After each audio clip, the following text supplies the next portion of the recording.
If you're a maintenance supervisor for a commercial property, you've had to deal with everything from leaky faucets to flickering light bulbs. But nothing's worse than that ancient boiler that's lived in the building since the day it was built, 50 years ago. It's enough to make anyone lose their cool.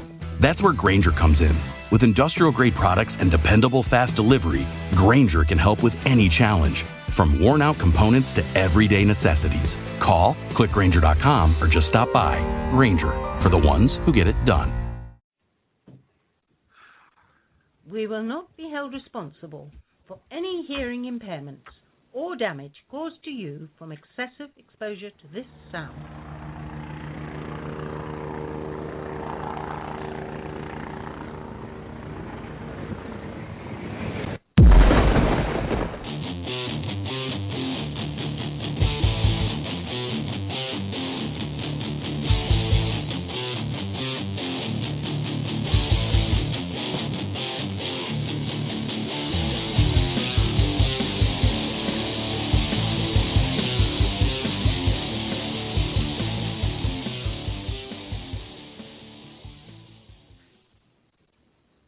Happy Friday. It is the 23rd of November. November? November? A second. Happy Thanksgiving. I was just about to say Day after Thanksgiving. Happy day after Thanksgiving. Your Thanksgiving. It was amazing. How was yours? It was awesome. Hey, I saw an awesome quote the other day, and it was, this is the quote. It says, "To learn who rules over you, simply find out who you are not allowed to criticize." That's an awesome quote. Voltaire. That might actually have to be like a little bit of our mantra.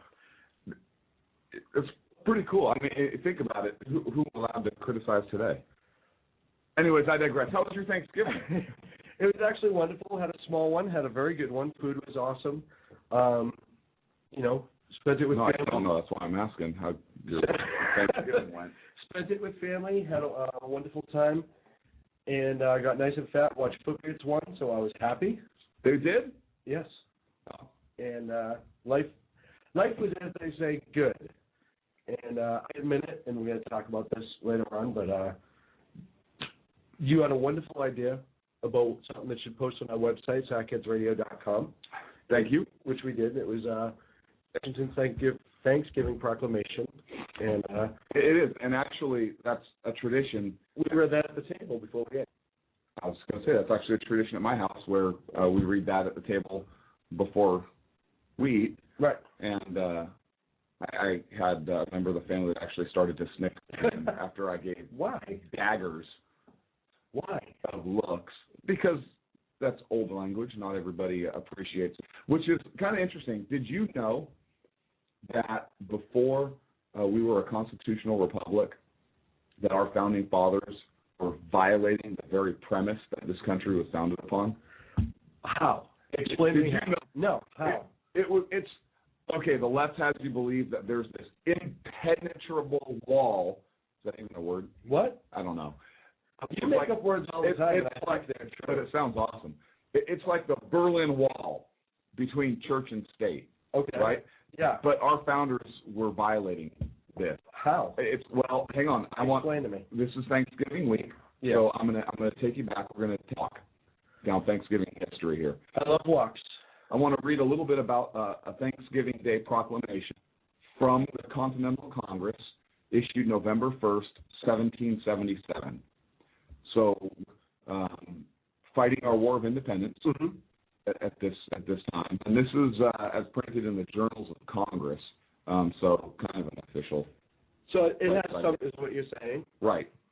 And it says this: "For as much as it is the indispensable duty of all men to the superintending providence of Almighty God." Oh my goodness. Who? Yeah. That was not. This is passed by the Continental Congress, 1777. So to acknowledge with gratitude their obligation to him for benefit and to implore such farther blessings as they stand in need of, and it having pleased him in his abundant mercy, not only to us the innumerable bounties of his common providence, but also smile upon us in the prosecution of a just and necessary war for the defense and establishment of our unalienable rights and liberties, particularly in that he hath been pleased in a measure to prosper the means used for the support of our troops and to crown our arms with most signal success. It is therefore to the legislative or executive powers of these United States to set apart Thursday, the 18th day of December next, for thanksgiving and praise. And it goes on there, says, and their humble and earnest supplication that it may please God of Jesus Christ, boom, mercifully to forgive and blot them out of remembrance. And it goes on again from there. So clearly, the men and women who are there at the founding of our great nation did not understand what it was they were founding. No, apparently not. So, thing I'd like to bring up is we put it out as Georgia's Thanksgiving Day proclamation. And first, I want to read something. This is from the Archives, and so this is a United States government website, archives.gov, and it's the heading, "The National Archives Thanksgiving." And I just want to read you the first sentence here. Washington, D.C., October 3rd, 1789, President George Washington issued a proclamation this day, November 26, 1789, as an official holiday of, quote, sincere and humble thanks. The then celebrated its first Thanksgiving under its new Constitution. Okay, that sounds like George Washington said, hey, I want to give my sincere thanks. But let's take a look at what George Washington actually said. I'm not going to read the whole thing because it's long, but the president's proclamation. So this is President Washington. President Washington. So the republic has a constitution. The constitution is in effect. Yes. George Washington is the elected president of the United States. Where it is the duty of all nations to acknowledge the providence of Almighty God. What? I know. There he goes. It's almost like he should have known the fount. It was just written. He was one of the founders. It was just written. It was just written. He should know better, right? So the duty of all nations, not individuals, but nations. That doesn't sound like there's a separation there. Anyway, I digress. To acknowledge the providence of Almighty God, to obey His will, capital H, to be grateful for His benefits and humbly to His protection and favor. And whereas both houses of Congress have, by their joint committee, requested me to, quote, recommend to the people of the United States a day of public thanksgiving and prayer to be observed and acknowledged with grateful hearts the many and signal favors of Almighty God, especially to them an opportunity peaceably to establish a form of government for their safety and happiness. Now I therefore I do recommend and assign Thursday, the 26th day of November next, to be devoted by the people of these states to service of that great and glorious being, capital B, who is the beneficent author of all the does that is or that will be, and it goes on from there. So now, just a quick note. The president of both houses of Congress. Hey there, Ryan Reynolds here. It's a new year, and you know what that means. No, not the diet. Resolutions. A way for us all to try and do a little bit better than we did last year. And my resolution, unlike big wireless, is to not be a raging and raise the price of wireless on you every chance I get. Give it a try at mintmobile.com/switch. $45 upfront payment required, equivalent to $15 per month. New customers on first 3-month plan only. Taxes and fees extra. Speed slower above 40 gigabytes on unlimited. See mintmobile.com for details. Business taxes. We're stressing about all the time and all the money you spent on your taxes. This is my bill? Now Business Taxes is a TurboTax small business expert who does your taxes for you and offers year-round advice at no additional cost, so you can keep more money in your business. Now this is taxes. Intuit TurboTax. Get an expert now on TurboTax.com/business. Only available with TurboTax Live Full Service. Congress, by a joint committee, requested him, and this is a quote, to recommend the people of the United States a day of public thanksgiving and prayer to be observed by acknowledging with grateful hearts the many Wait a minute. favors of Almighty God. That's a quote from both houses of Congress, their joint committee. So clearly, the House and the Senate at the time and the President of the United States. Come on, guys. It's a Constitution. How difficult is it? No wonder the progressives needed to unscrew this. Seriously. Even the founders apparently wrote. Well, you know what? Kind of like progressives, they write one thing and apparently do something totally different. Well, progressives didn't write the Constitution, though. But they obviously... Oh, yeah, good point. Yeah. I saw that. So they just feel it's completely necessary to destroy it. Yeah. Now, obviously, by what I wrote, the National Archives had it absolutely right. President Washington issued a proclamation naming Thursday, 26, 1789, as an official holiday of, quote, sincere and humble thanks. The nation then celebrated its first Thanksgiving under its new Constitution. Thanks. Yeah. Hey, sincere and humble thanks. Right? The National Archives and U.S. government for, again, keeping our history true to what is and what's important. Now, listen, Abraham Lincoln established the Thanksgiving as a national holiday, correct?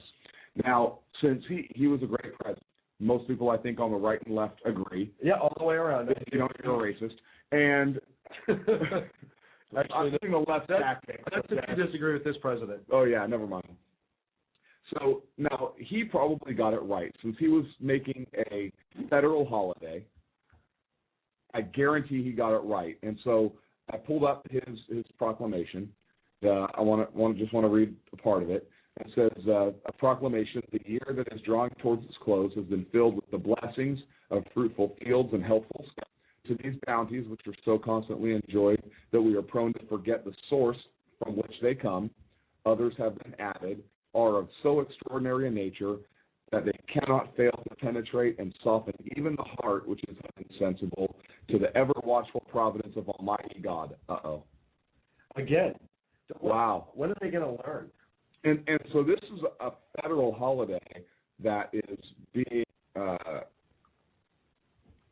being forced upon the nation viciously by a president who obviously hates his people, which is why he wanted to force God on everybody.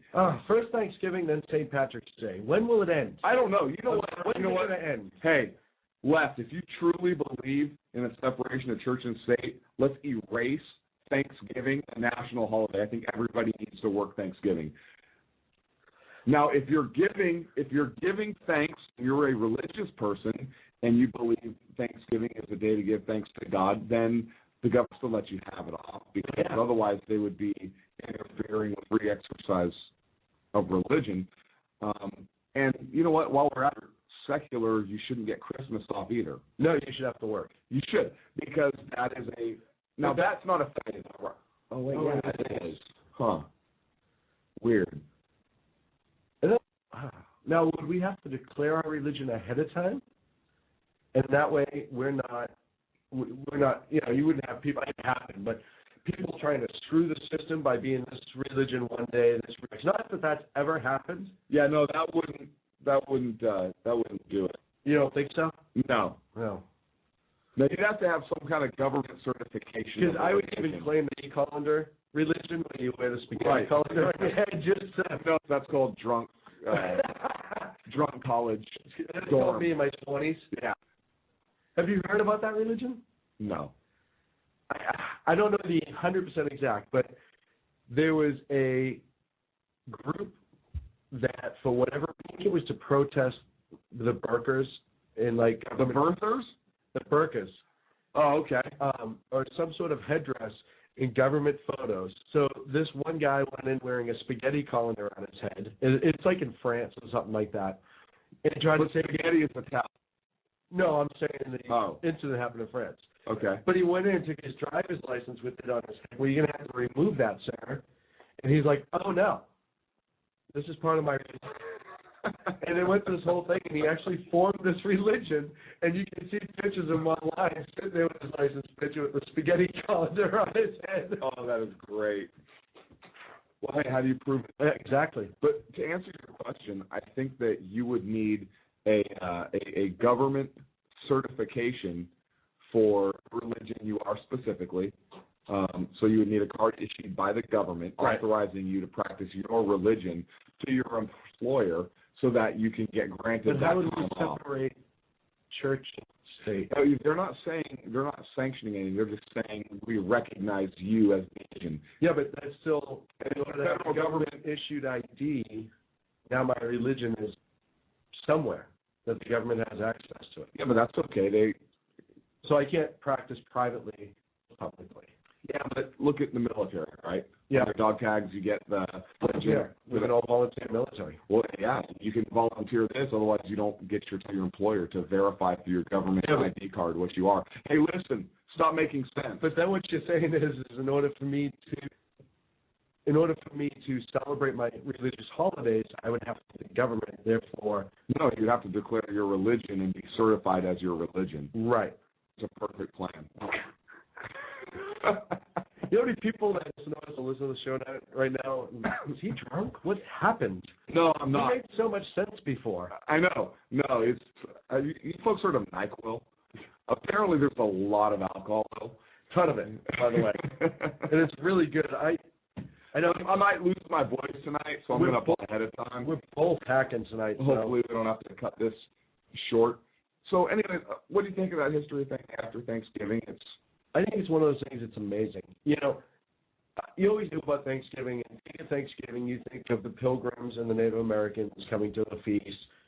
You don't realize how much further it went, how much it went into this. The fact that there was a day of prayer, and how many generations on the original Thanksgiving it affected, and how it affected people differently, and why people.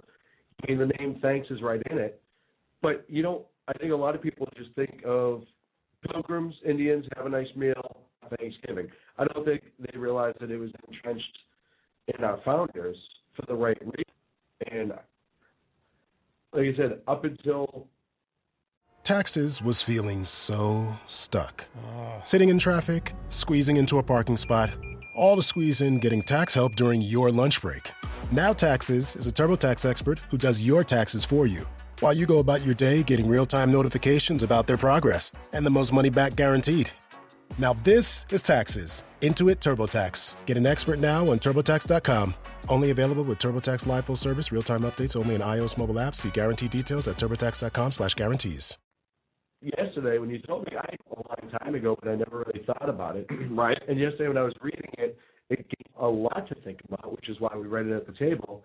And it just shows again, I know everyone says there are these, you know, awful, terrible, racist jerks of our founders, but what their mindset was when this nation was, and how deep they got. You know, nothing was on the surface with those guys. Right. Everything was so well thought out now. And if you took somebody from the reality TV age and back to when the founders and just like their minds would blow. Because we don't like that anymore. Not many people do. I, for one, a lot of times. I'll be the first one to say the depth of their intelligence and intellect is just astounding. Well, look what they studied. Okay, they studied the class. They had a liberal education, not liberal in the sense of the word that most people know about now, but they had a true arts education. They understood Cicero. They stood. Blackthorn was huge on them. They understood liberty, the Roman Empire. Right. They studied. They had a true liberal arts education to where they understood, I think, universal truths. And you know, people nowadays say, no, we were not founded on Judeo-Christian values. We absolutely were, and I just read you that at least point that our founders absolutely believed in a God and in a higher being and that had a place in government. But our founders understood human nature. They understood what was important. Religion constrained a lot of the passions and evil deeds and so forth of man and mankind. They understood how it oppressed a big government or a monarchy or some of these other governments had, and they understood that there are natural rights associated that were God-given. So to protect those rights and liberties, you have to acknowledge first the existence of God, because if you fail that, then who do our liberties come from? They come from nowhere. And understood that, and nobody really studies that today. The National Archives website itself it's a day of thanks. Right. No, it's older than that. And, Yeah, but it's easy to push it away if you just put a date. It is. There's something else interesting about founders. Cicero, a great quote from him. It's I've always been of the opinion that unpopularity earned by doing what is right is not unpopularity at all, but glory. And that's one of my favorite habits on my phone. But I think you're right. It's people today don't have that different that thought process. The second way of looking at it. Well, I couldn't agree with you more in that sense. I don't think we looked that far into it. And we actually have somebody holding on the line who wants to chime in on the subject. Greg, do you want to talk with Greg for a second? What is it about? Let's talk about Thanksgiving. Hey, Greg, you're on the air. Hey, what's up? Happy Thanksgiving. Hey, happy Thanksgiving, Greg. Well, I've got something to be thankful for. What do you have to be thankful for, sir? I'm thankful for President Obama to be the president once again for his last 4 years. That was okay. I prayed on it, and it was a blessing. And I was listening to the shows, and you guys were talking about thankful and the government and all that. And I think if the two parties that call the government for our country, if they could just sit across the table and put their thinking cap on and make us the number one country again, study the laughing stock of the world, because we got two parties that can't come together and make this country great. They hating on each other, because I think with this win that the president had was the people win. It wasn't the government win. It was the people win, because we tired of the madness. Well, and I can understand if for you who voted for him to say that it was the people win, but my question is, do you think he won because of what he's done and what he's going to do, or do you think that he won in a lot of reasons just because people didn't like Romney?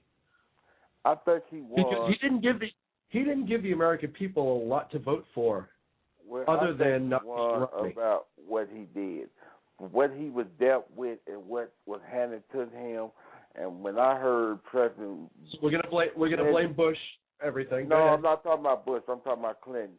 When Clinton said he don't care what president was in the White House couldn't have fixed what Bush near left in the last 8 years. It's really, we had 20 years of that conservative, starting with Reagan and ending with the last Bush. So that's 20 years. This man only had 4 years. Yes, he probably ran the deck up, but he didn't let it go. In his 3.5 years that he was there, he created more jobs from Bush, and Bush was in there for 8 years. So, and then a lot of stuff that he did and should have got credit for, the conservative people didn't want to give him no credit. I think he did what he could do, what he was dealt with. I mean, he wasn't Clark Kent or Superman. He couldn't just clean up all this in 3 months. And people, I believe if this was a conservative did half of the stuff that he did, they'll still be partying. But for some reason, that party just showed that they always talk about they the party for the country, but I think they're against the country, because they're against so much things. They make like people leeching off them. They the only people paying taxes. Everybody else food stamps, lovers. When not everyone, just 48 million. Well, no, majority of the people, and then they try to make it seem like it was coming from the Spanish and Africa America, them the people who depended on welfare. If you go to the welfare office in the United States, majority of the people who sitting there asking for food stamps today is people coming up out them suburbs. So it ain't always the people who they think it is when they think they calling them leeches and all this stuff. I work in that field, and I see the people coming to my office. Hey, Greg. Yes. You there, sir? Okay. Well, I understand what you said about the 20 years of Republicans and economic growth. Even the people on the left will absolutely agree that Ronald Reagan had created, based on his presidency, an almost unprecedented time of prosperity in this country. And while I don't agree, obviously, with everything that George W. Bush did, especially when you start talking about, the first stimulus and so forth, I don't agree with everything he did. He was a more progressive president than I cared for.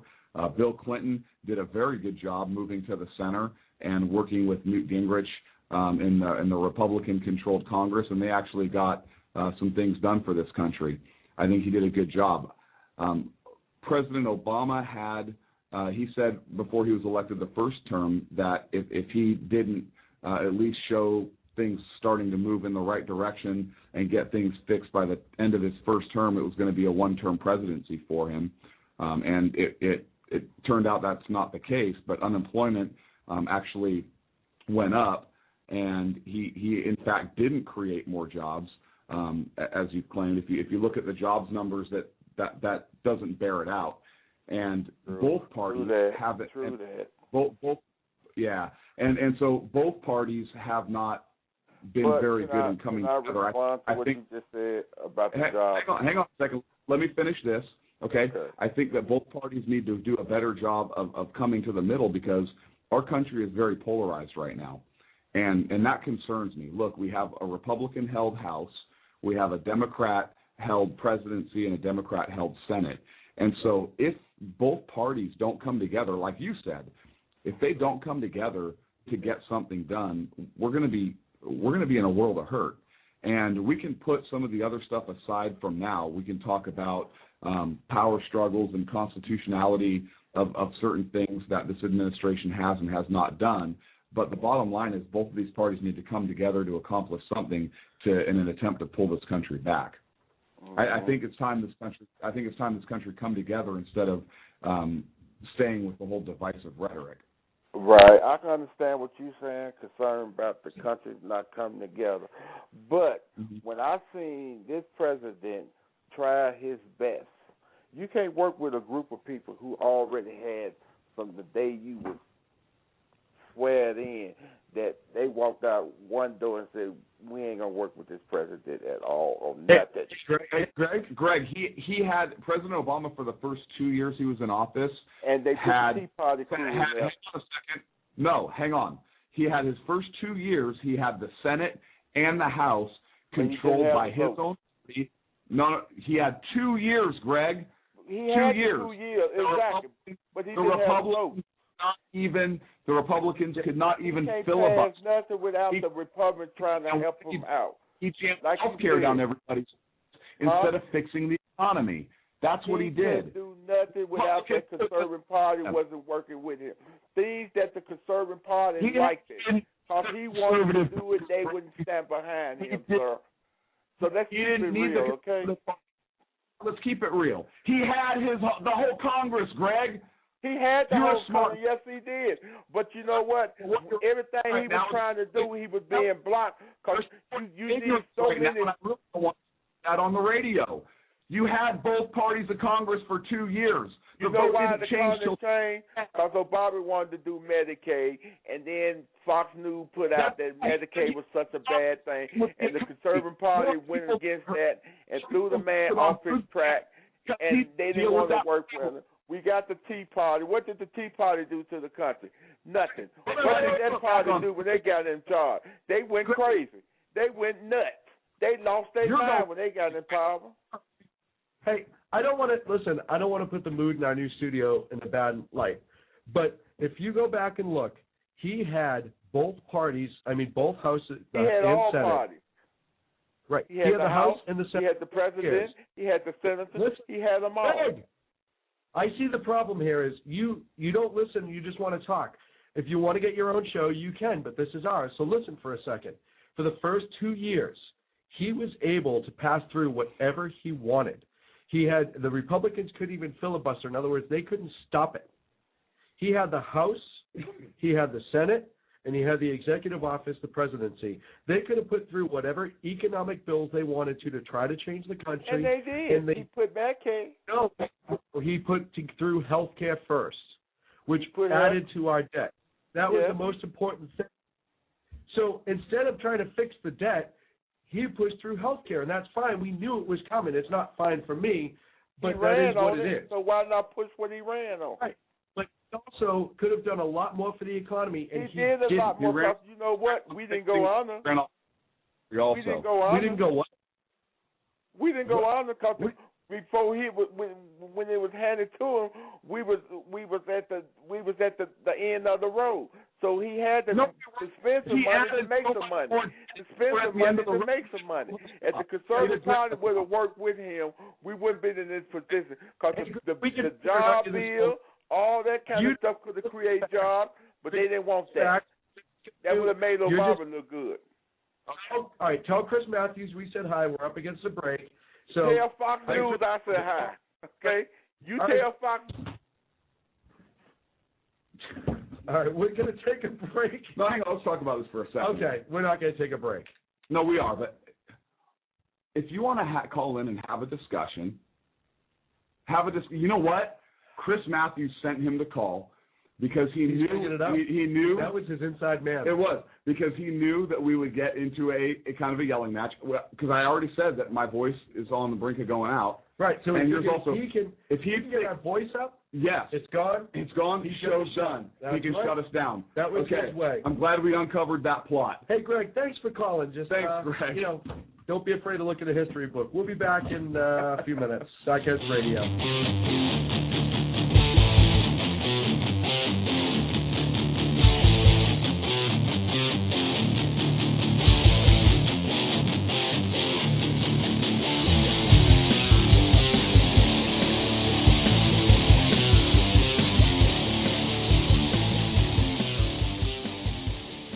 How you doing? John Grant here. When I'm not slaving over a hot microphone on the 405radio.com Saturdays at 10 a.m. Eastern, I check out Sean and Clint here at Sackheads Radio. We all appreciate the best political bloggers, writers, and commentators. We either get them on our shows or we make fun of them, as it should be. So check us out live Saturdays at 10 a.m. Eastern or forever on the podcasts on the 405radio.com. Hey folks, this is Sackhead Clint. I want to take this opportunity to thank the men and women of our armed forces, as well as our first responders, law enforcement, firefighters, and emergency medical personnel. Thank you for all you do. Thank you for making this country and our communities a better and safer place. God bless.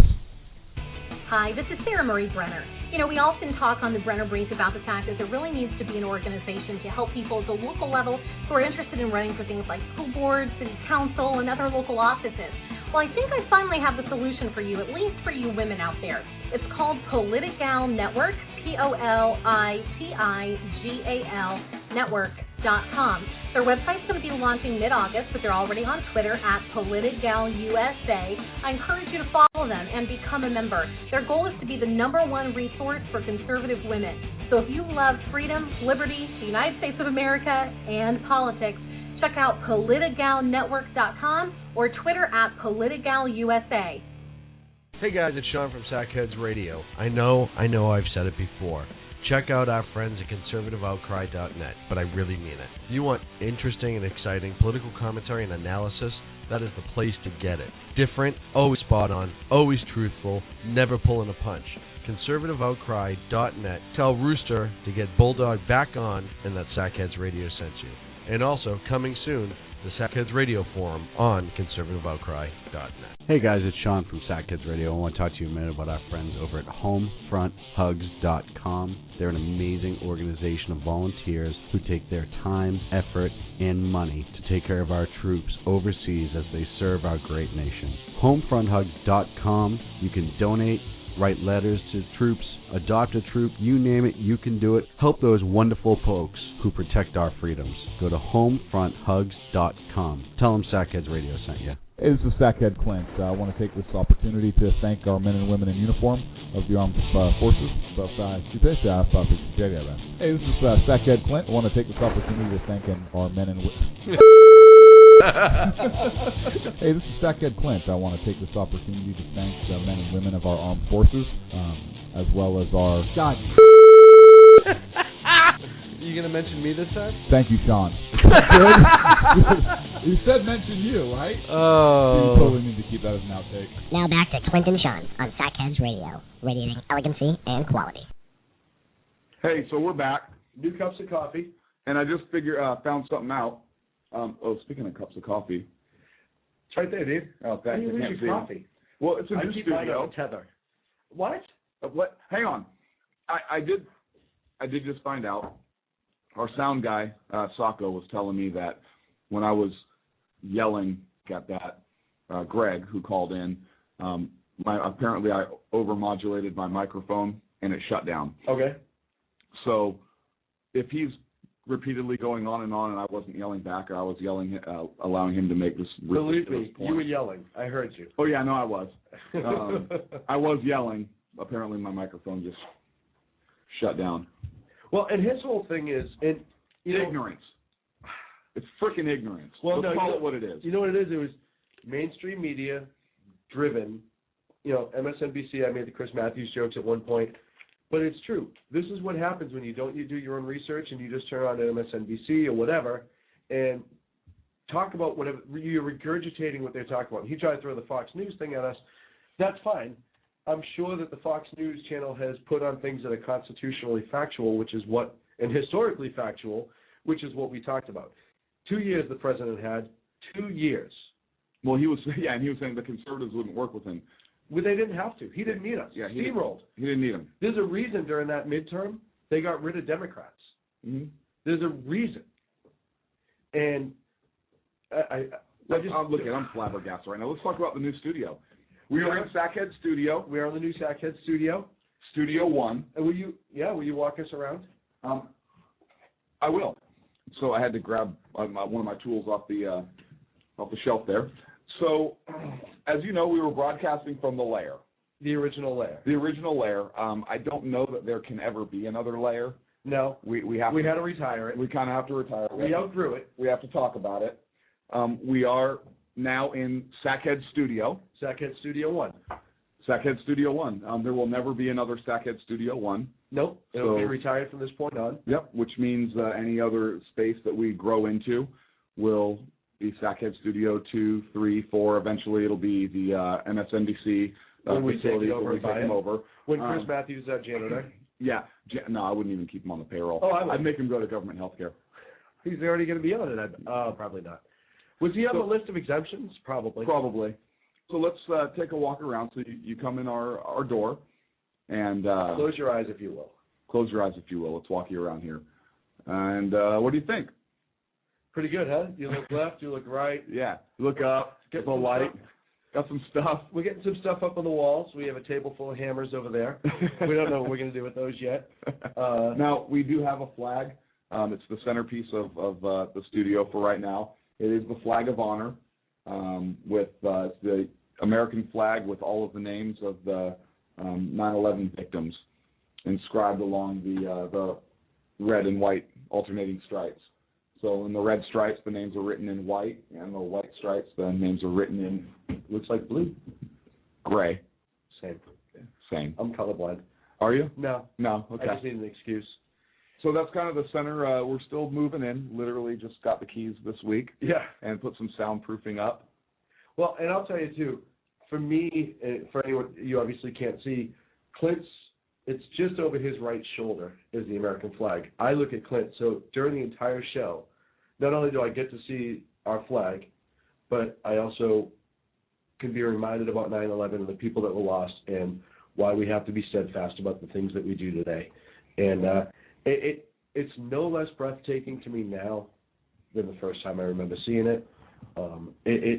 It's our generation's Pearl Harbor, a lot of people say. Not to undermine anything about Pearl Harbor, but for us to watch it live, it's a big deal. So for me, it's an honor to have that. I can remember exactly where I was. Absolutely, me too. Yep. I'll never forget. Me either. But for us, I think it's an honor, and it kind of gives us a reminder as to why we do the show. We do our goofiness here and there. We have our arguments and all that stuff. But it's things like that that remind us why we're here, why we do this, why we choose to show up every week and have a fruitful conversation with a gentleman like Greg and get our point across and why we push on. So thank you for everyone who's been listening. Welcome to the new Sackhead Studio 1. And for those who don't know, Clint didn't see it until today. We wouldn't let him in. We kept him out in the hallway doing his work all week. They wouldn't. I said, hey, I want to come check out the new studio. And they said, listen, You let us worry about sound and setup, and you freaking, I think was your exact quote. Stay the hell out of our way. Stay the hell out of our way, and you just do your research. Well, apparently I'm the nerd, which is fine. You know why? You know why I didn't bring you in earlier? And people at home who listen to us regularly will know this is a fact. You are so, I dare use the word anal, that when we were office hunting... Not in the biblical sense. Not in the biblical sense. Okay.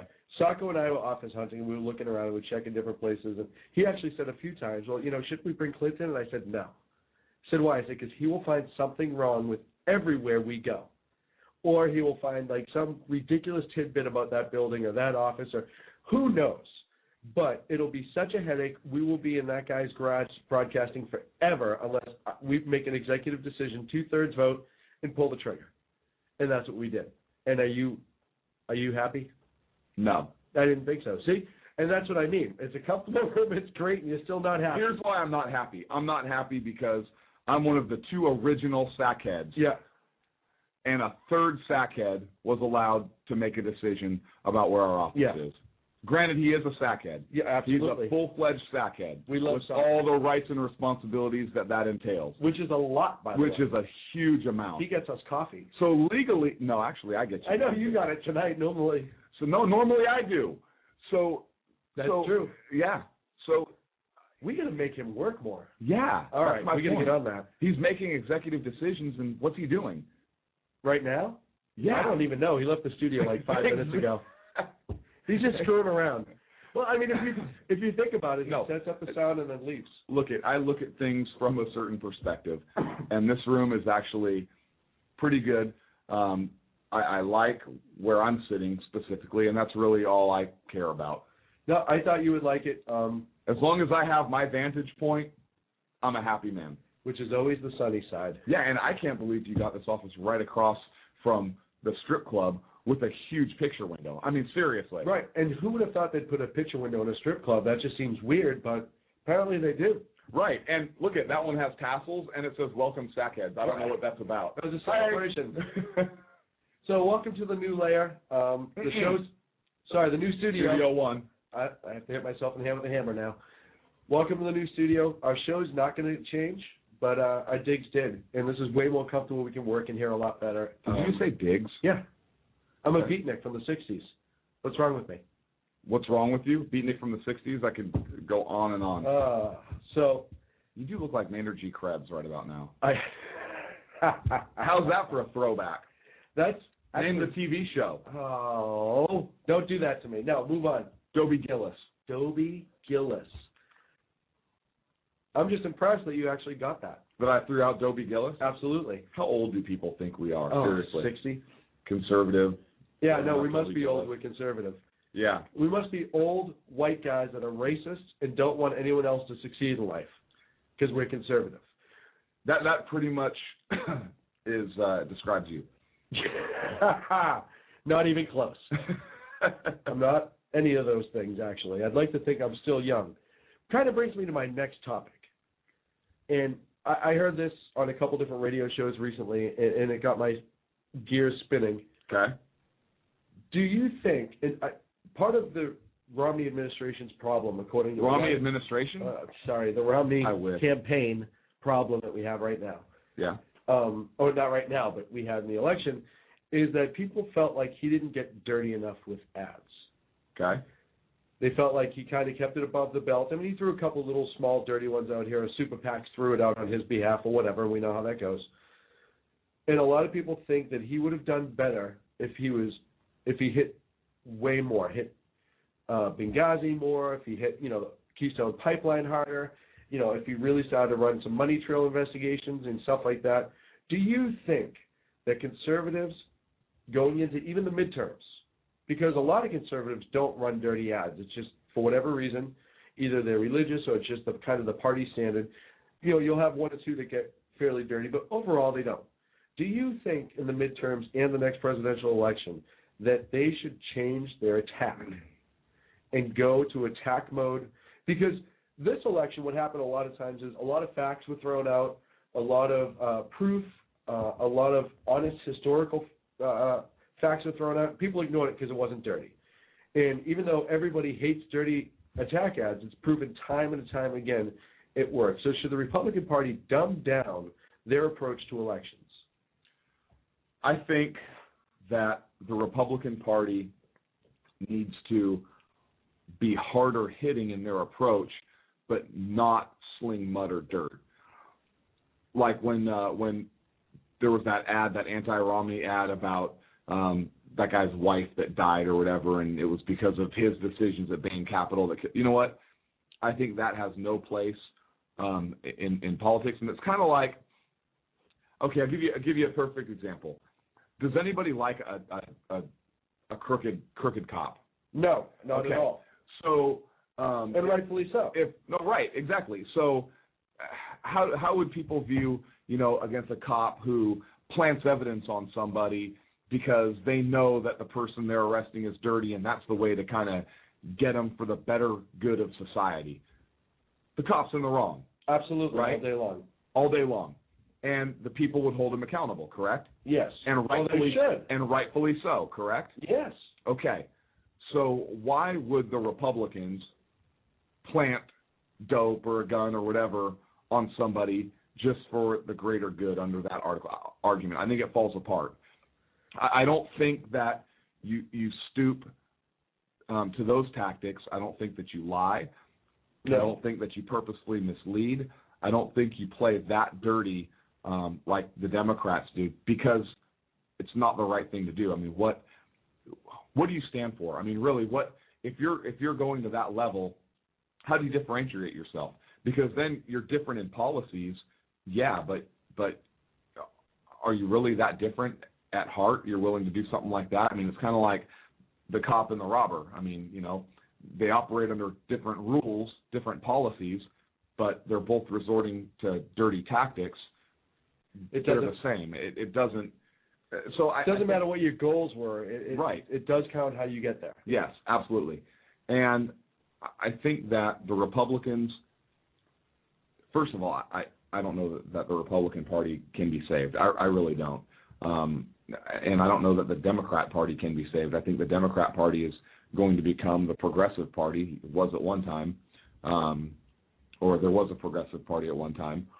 And I think the Republican Party, there's some progressives there also. You may have a Tea Party faction split off, and we could end up with a conservative portion of the Republican Party and a progressive, uber liberal portion of the Democrat Party. And who knows, maybe the regular Democrats and regular Republicans will pull their head out, or the regular, Democrats will side with the Tea Partiers. I would love to see. Look, you know what?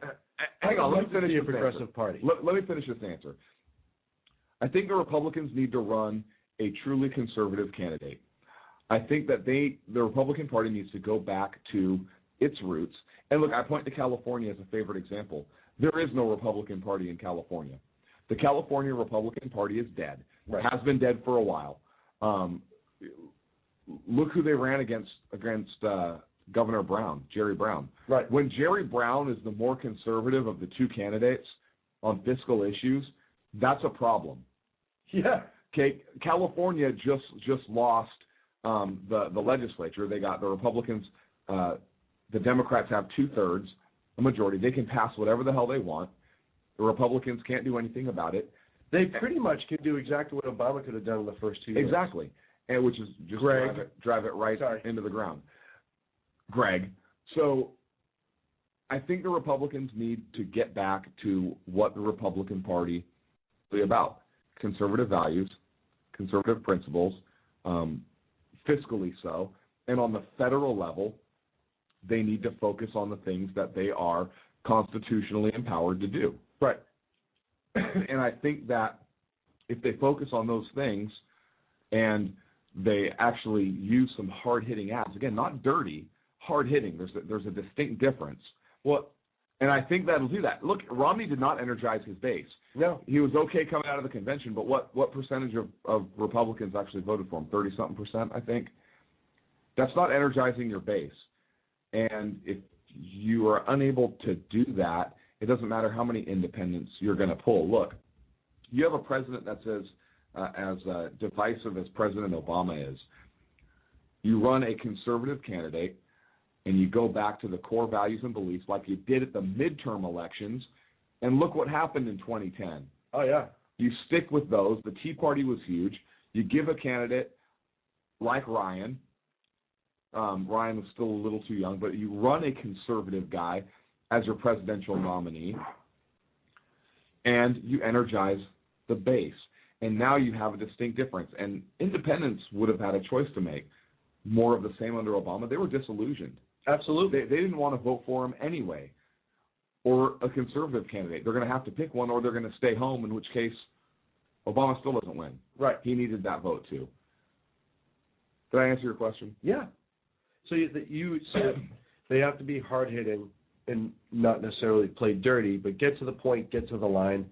And the problem is there's a lot of gray area in that line. At what point does it cross into dirty politics? Is it one of those things where as long as it's factual, you play it?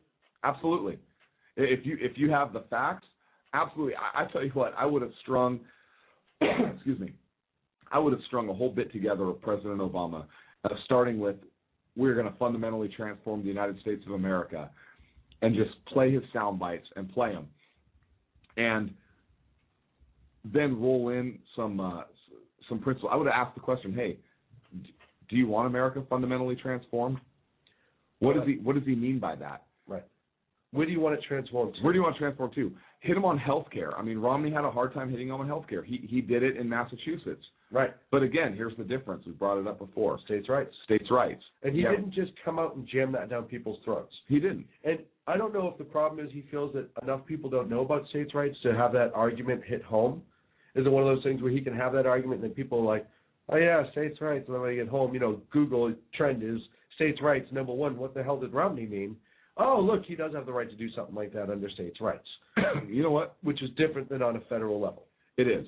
And I'm not saying people are stupid, but I think what we focus on right now is so different in our day-to-day lives than what we should be focused on that you forget if you learned it in 11th grade. No, but you're not learning it in 11th grade. So I disagree with you. I think people are stupid in this sense. They are ignorant when it comes to the Constitution and what the law of our land is.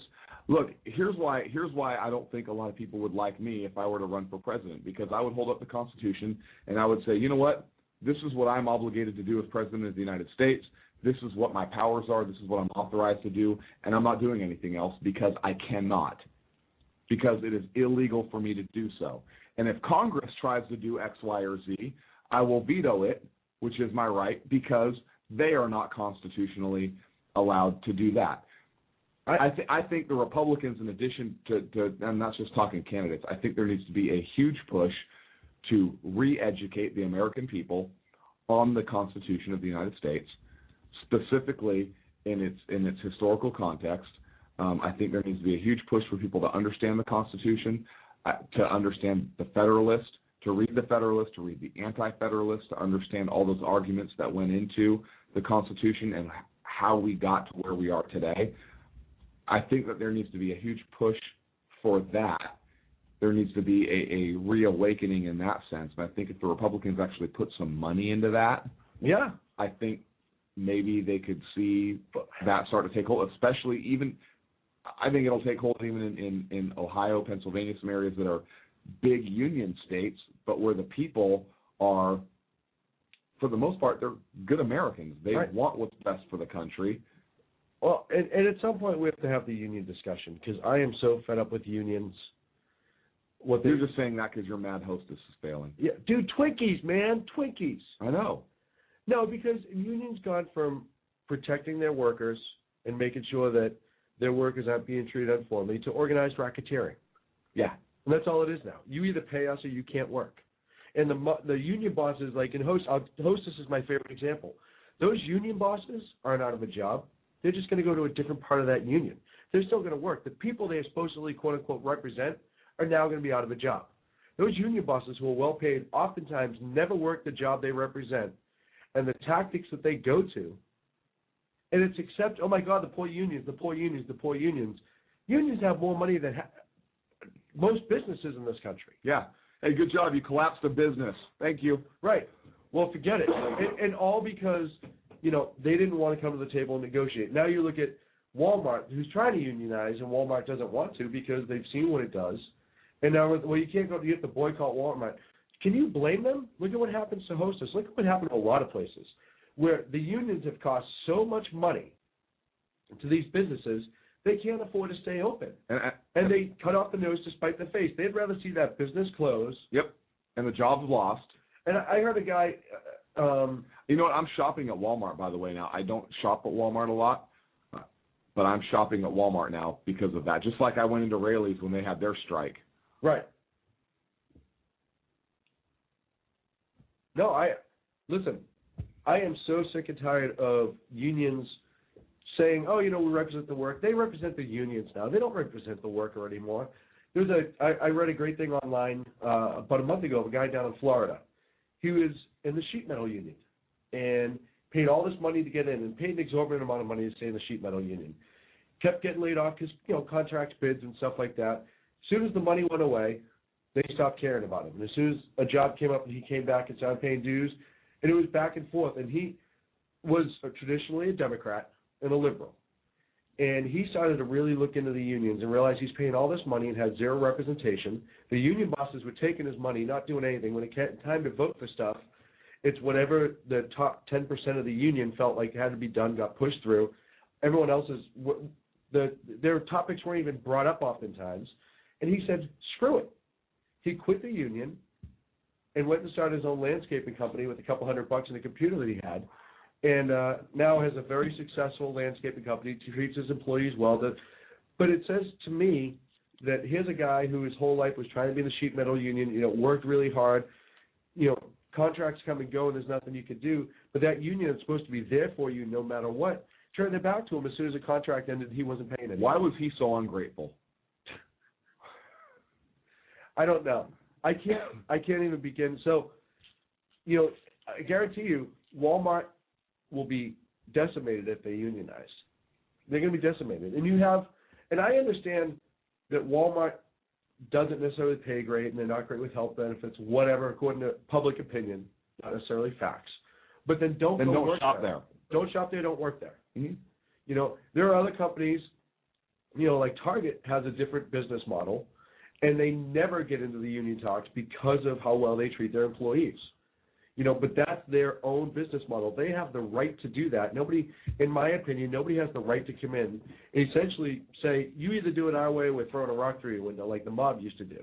Oh, the rock thrown through your window. Well, maybe perhaps if you paid us to watch your store, this wouldn't have happened. That's the worst mob impression ever. But, I actually thought it was great. Thank you very much. I was convinced. Yeah. I'm afraid there's going to be a horse head sitting in my bed when I get home. You broke my heart, Fredo. But, the union started as a great idea. Make sure that the workers are, and the union was originally done for people in dangerous situations. And dangerous. Like skydiving? No, like scuba diving. Like builders when they're doing the skyscrapers. Like gunfighters. Coal miners, stuff like that. They had a union to make sure that their working conditions were safe, that people weren't being screwed out of money. I understand why it existed. Gunfighters? I don't think so. I don't think they had a gunfighters union. The problem is they couldn't keep their membership up. What? So I understand why it started, but like everything Fighter else, pilots don't have a union. That's dangerous. Everything else in this country has gotten so destroyed and twisted and just perverted, just like the unions. And everyone thinks they're great. You look at the auto industry. I don't think they're great. A lot of people. First of all, you looked at me when you said perverted, and then you looked at me when you said everyone thinks they're great. Yeah. I don't think they're great. I'm not going to deny the perverted part. What? No, but you look at what they've done to the auto industry. How did we get on unions? We were talking about constitutional education. And on that note, it's time to go to a break. But before we do, I do want to let you know, Hillsdale College, they do a tremendous job. They have a free online Constitution class that you can take. You can sign up for. It's Constitution 101. So you can take the class. It's a 10-segment long. It was 10 weeks long when they offered it, but it's 10 segments, lectures with real professors on true Constitution, meaning. There's also a Constitution 201 class where they talk about the history of progressivism and so forth. And great series. I've obviously taken them both, and I highly recommend it to any of our listeners out there. You can go to Hillsdale College, just go ahead and do a search on it on your computer, and it'll come up, and there's links there to their free Constitution classes, Constitution 101, Constitution 201. They also have a History 101 class that they started, history of the Western world. Pretty good. All right, well, that's Hillsdale College. We're going to take a break. When we get back, we're going to take a call about Romney from a young lady named Laurie, and I wanted to get her in before we change subjects, so we will take your call after the break. This is the Sackheads Radio Show from the newest, awesomest studio ever. Sackhead 1.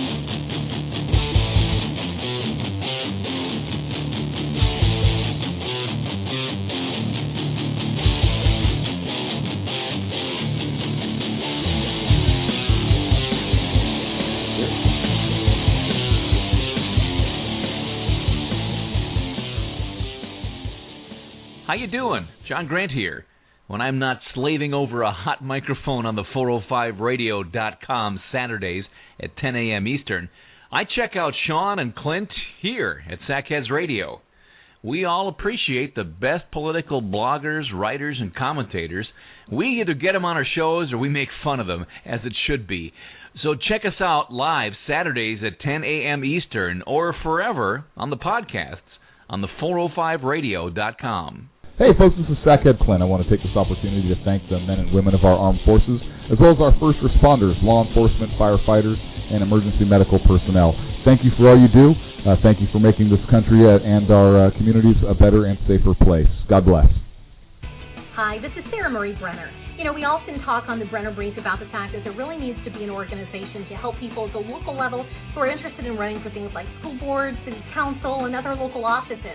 Well, I think I finally have the solution for you, at least for you women out there. It's called Politigal Network, Politigal Network.com.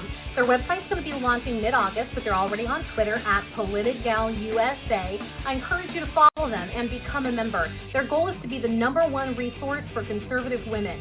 So if you love freedom, liberty, the United States of America, and politics, check out PolitigalNetwork.com or Twitter at PolitigalUSA. Hey guys, it's Sean from Sackheads Radio. I know I've said it before.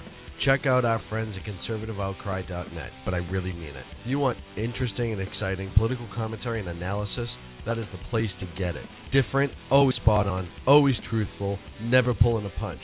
conservativeoutcry.net. Tell Rooster to get Bulldog back on and that Sackheads Radio sent you.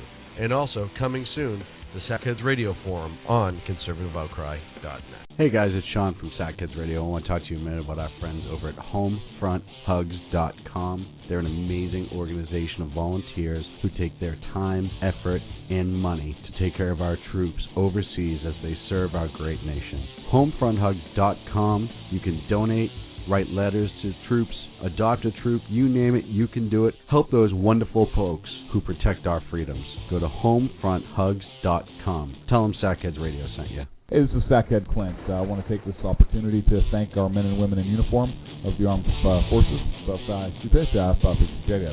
this is Sackhead Clint. I want to take this opportunity to thank our men and women. Hey, this is Sackhead Clint. I want to take this opportunity to thank the men and women of our armed forces, as well as our... God. You going to mention me this time? Thank you, Sean. You said mention you, right? Oh. You totally need to keep that as an outtake. Now back to Clint and Sean on Sackheads Radio, radiating elegancy and quality. So we're back from the break. So somehow I got into a whole rant on unions. And that's I don't know how that works. About before. Well, and I said we should do a whole show on it because it fires me up so bad. And I apologize for getting you off. Have you ever been a member of a union? No. Nope. Have you? No. So I did just fine without it.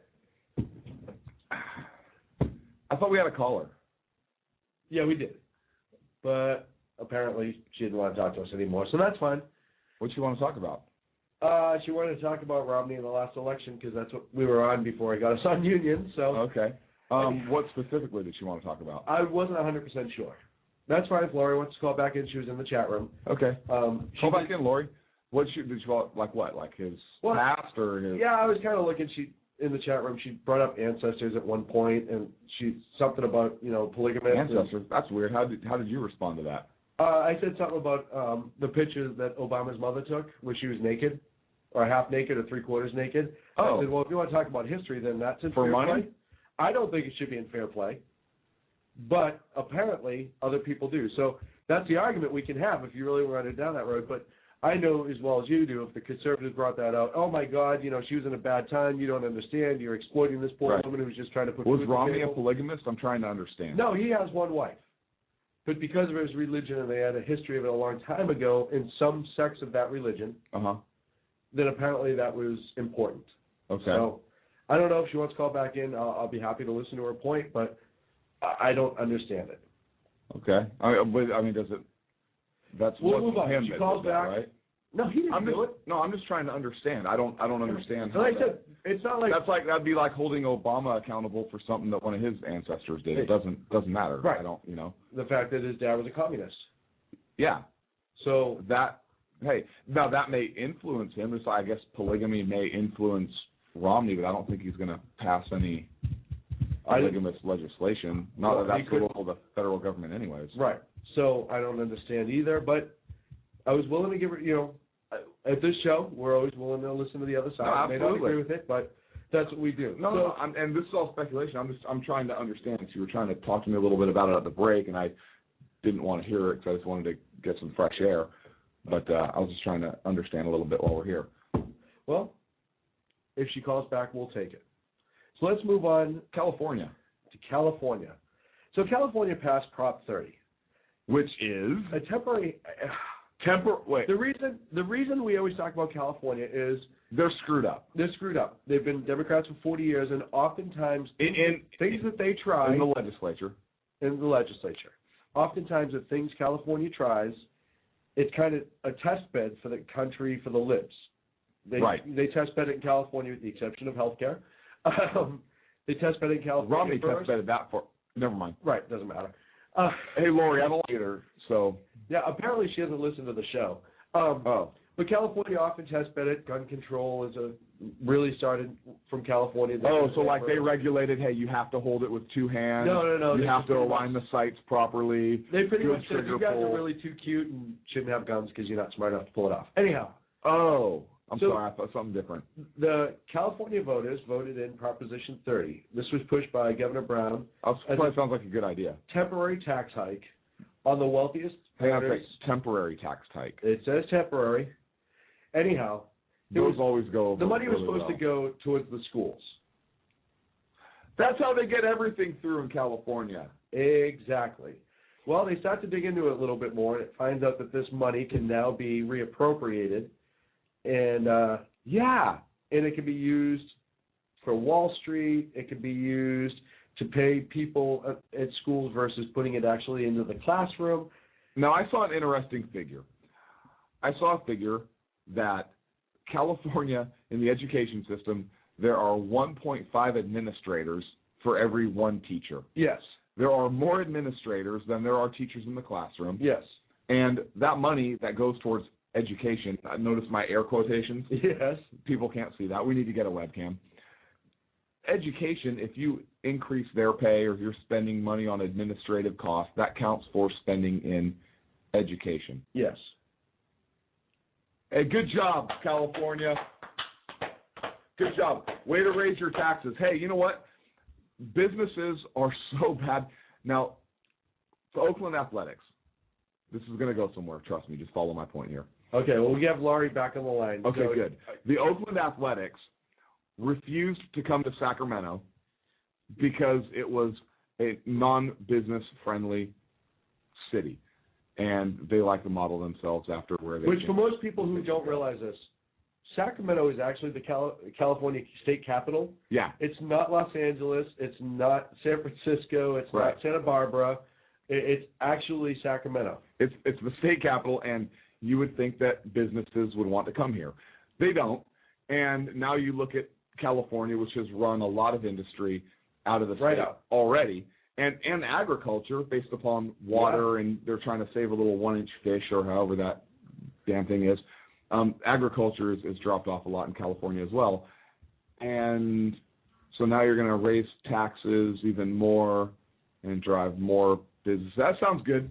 Everything to extremes. That's what California's motto should turn into. Everything to the absolute extremes. It's just insane. So... You got Lori called back? I do have. Let's pull Laurie in.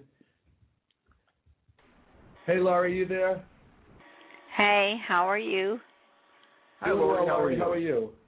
I'm good, boys. I've been listening to you. You have a good show going on. I'm still confused, though. Are you Republicans or not? We are. I am not. I am an independent. I am libertarian. So I am good for you. I'm fiscally conservative. I don't believe the government has any place in anybody's bedroom, kitchen, house, all of that stuff. God bless you. Okay, that's a good thing. Laurie, but I got the feeling you all want Mitt to win. Well, a lot of it was we certainly didn't want Obama to win. Exactly. And I think what my argument was is at this point that one of the biggest problems facing our nation was the economy. And I thought, looking forward to the next 4 years, I thought that we're getting a lot of background noise on your phone there, Laurie. I don't know if you can hear that. But no, I don't hear a thing. Are you? Okay, when you're silent, the phone just goes. Yeah, when you're silent, we're getting a lot of feedback over here. But I thought Romney would have done a much better job economically than this president, and that was pretty much the basis of my reasoning. Really? Wow, that shocks me. Prove me wrong, because you had plenty of opinions in the chat room. I did. And I have the same opinions. On the line, I have the same opinions. I can't believe you guys would vote for a white rich man who won't disclose his bank accounts, changes his mind every day when he's on the campaign trail. It was like craziness. I called it Romnesia and mythology. I understand that he definitely changed his opinion on things, and that's what hurt him in a lot of ways. Yeah. Do you feel, as an American who has to pay your bills, pay your taxes, and all that stuff? No, I'm Canadian, so I really don't even have a say in this. I'm just watching. So you don't even have a horse this way. I'm not even American, y'all. So you know what? So we have an international fan base. That's awesome. We do. I love that. No, Lori, what is it you like about President Obama? And I'll tell you this straight out. Okay, what I like about President Obama is that he wasn't George Bush. Okay. Nobody could have done a worse job ever. I mean, when the World Trade Centers got taken down, and George went there, George W., and he said, we're going to go get him, just like he sounded like a cowboy. And who does he go after? Saddam Hussein, who had nothing to do with it. I just never understood what he was doing. Obama gets the guy who did it, and no one gives him any credit for it. He got bin Laden. They got him. Or do you all think that's bullshit? Do you think that's crazy? And do you think bin Laden is still alive? No, we gave the president a lot of credit for making that call and authorizing that. Look, we give credit where credit is absolutely due.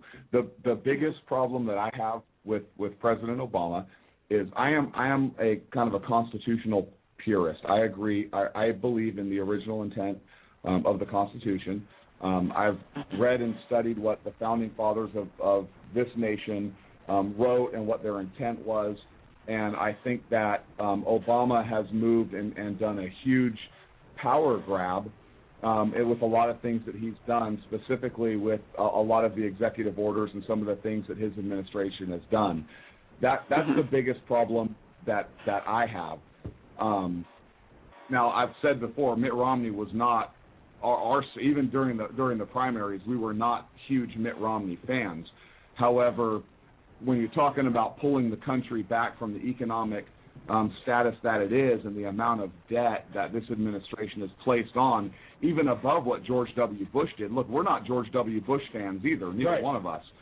But we're certainly not we're certainly not Obama fans either. That he's added more to the national debt than all other presidents combined. Our jobless numbers have continued to rise, and when he had complete control of our Congress and could have pushed anything through he wanted without any interference from the Republicans, instead of addressing the economic issues, he went and addressed health care, which many argue was needed, and I believe health care reform was needed, but it certainly wasn't the biggest problem facing our country at the time.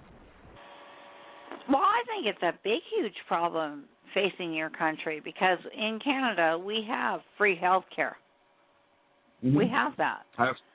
I have some family members who are Canadian citizens, and they prefer our health care system in America to what they get in Canada. I don't know. You all have to pay for it or whatever, and Obama was for it, that everyone should have health care. Was he not? Mm-hmm. Well, he wasn't, but what is wrong with that? Why is everyone so mad at him about? And not President Kennedy, Senator Kennedy, Teddy Kennedy, was pushing for that health care, before he passed away, for many, many, many years, saying the people should have the health care. Why shouldn't they? And Lori, in theory, it sounds really good. Everybody should have health care. It's a nice thing. It feels good. But here's the problem. The federal government does not have the legal authority to institute a national health care system on the country. It's nowhere in our Constitution where they have the authority to do that. And that's the problem. Now, if the individual states want to do it, like Massachusetts, and Mitt Romney instituted it there. If an individual state wants to institute it, they have the right under the Constitution, under the 10th Amendment, to do that. But the federal government does not. And that's the difference. So while, hey, you know what, it sounds nice, everybody can have health care, there's a bunch of problems that come with that. Who pays for it? What happens when the quality of health care runs out? What happens if we have to start rationing care because there's only so much money? All those issues aside, there is nothing in our federal law or our Constitution that grants the federal government the power and the authority to do that. That's the problem. Okay. I'm going off topic now, but I watched a talk show the other day from the United States. Before we go any further, will you do me, after you make your point, can you hit mute on your phone just because we're getting a lot of feedback? I don't want you to go away. I want you to respond. Sorry. I don't know, maybe it's coming. My computer tower is making a lot of noise. Is that better now? Yeah. That's exactly better now, yeah. That's what it, okay, that's what sorry. it is. It was static coming from the tower. I just don't want I to be able to watched a show yesterday, and it was about vets coming back home to the United States. A young lady came on this talk show. She was homeless for 9 months. She gave her life for your country. She comes back and she wanted to be a chef. She moved to LA thinking she's going to get a job. She didn't get the job. She was homeless for 9 months, living on the streets. Anyway, out of this whole show, it said over 67,000 vets who come back have nowhere to live. They're homeless in the United States of America. And yet they have given up. They could have got killed over there. They have given their lives. I don't understand why there isn't enough taxes or whatever. Every vet who comes back should have a home, yes? Yeah, and I don't disagree with you at all. And I don't know what the circumstances were. I know we have the Veterans Administration. There's a lot of groups out here that do work with veterans. I know, it's not as good as a system as it should be. I completely agree with you. That needs to be better. That's not our socialized health care. Listen, when it comes to veterans who served our country, I will give them anything. I really will. I think they should all have a home to come to in Canada. But wait, for example, senior citizens here get money. They have a roof over their head, whether they worked all their lives or didn't. They get a certain amount of money every month, and they get to live with a roof over their head. Should not be the same for the vets coming back who put their lives on the line? Let me tell you what happened, and it started, I believe, in World War II, where they had what were called veteran housing. And I know in the city I grew up in, we had 3 different sections, and it was after World War II, when the veterans came home, it was a place for them to live, get on their feet, get their job going. It was government subsidized and paid for. Yeah. And it ended up happening, and unfortunately this is an ongoing issue in this country, is somebody turned around and said, well, I'm disabled. Why can't I have the right to live there? By disabled, I don't necessarily mean physically handicapped. They had a narcotics addiction, or they were, for whatever reason, all of a sudden you started to have people that weren't veterans living in there because they filed a lawsuit in this country and they won. So now you have Section 8 in there. And I got to put you on hold, but I'm going to pick you back up. Just the static's too bad. I'll make my point and I'll bring you back in. So what ended up happening is way back then, and I think he started in the 60s, is people started suing, saying, wait a minute, how come just the veterans get to live there? I need help too. Then they started living there, and the veterans started leaving. And then you had Section 8, low income, that started moving into these places, and the veterans started leaving, the veterans started leaving. Now what happens is those projects, as we call them now, are completely full of low income Section 8 people on federal assistance, and the vets, like you just said, like this poor gal in L.A., are living out in the street. So that's a problem that we have in this country, where we swing things so far from one way to the other. And now, and even our elderly housing in the city I grew up in, the elderly housing is the same thing. They have parolees that are living on the state dollar that are living there, drug addicts. I'm not saying that people that don't legitimately need it shouldn't have right to it, but the problem is all these other people, quote unquote, special interest groups, if you will, have lobbied their way into these housings, and the veterans, the elderly, are getting forced out, and that's a problem to me. So I agree that veterans should have a place to come home to. I agree that veterans should have every single service we can provide for them to get them back up on their feet, but I don't agree with the fact that, just like what happened with the veterans housing, the system should be abused, and people eventually in this country turn around and say, well, I should get that too. Look, I'm in favor of getting our vets on their feet and having them come home to a place. I'm not in favor of buying all of them a house just because we don't have the money for that. And taxes are already fairly large here in this country. And our country gives so much money away in foreign aid and all this other stuff. Look, I'm one of those people. I'm in favor of taking a lot of that foreign aid and putting it back here at home to be able to do some of the things and take care of our own people, like the veterans. And look, there's other programs, there's big things that we can cut, and we can put the money other places where it needs to be and still make huge cuts. Look, we expanded our not disability, but our unemployment to 99 weeks. That's almost 2 years of unemployment. Are you kidding me? You can't find a job in 2 years? And anyways, that's a completely different topic. But I agree with Lori in that we need to take care of our veterans. Having a veteran come back and be homeless, it's an atrocity. Is unacceptable. Unless the vet says, hey, you know what, I just want to live on the street. And that does happen. And unfortunately it does happen, either via mental illness or whatever. But I had a friend of mine who served 2 in Iraq, 1 in Afghanistan, came home, and he has to fight for the VA to get his financial aid. And to get, he goes to doctors and he has to fight with them. I think that's an atrocity. And it is. I feel for him so bad. Our veterans have to fight for this stuff, and yet we're writing checks to the Palestinians and to Egyptians, Egypt, and to all this. I mean, really? And honestly, people that abuse the welfare system. Yeah. And abuse it. So let's bring Lori back. Let's bring Lori in to finish up her comments. Lori, I'm sorry I have to put you on hold, but the sound is just so rough. I'm sorry. I was on mute, and I was saying yes. I was agreeing with you all. I forgot I was muted. I'm glad we agree. So you kind of see. I was agreeing with you mostly. Okay. But and the difference between socialized health care for me and it's the fact that we can't afford it's a big deal. But we have veterans right now that can't get it, and they've earned it and have the right to it. We have a whole government administration set up just for that, and it gets screwed up. On top of the constitutionality and all that other stuff, what right do I have to believe that our government's going to get this right? We can't even take care of a small percentage of the population that served and had a chance to give their life.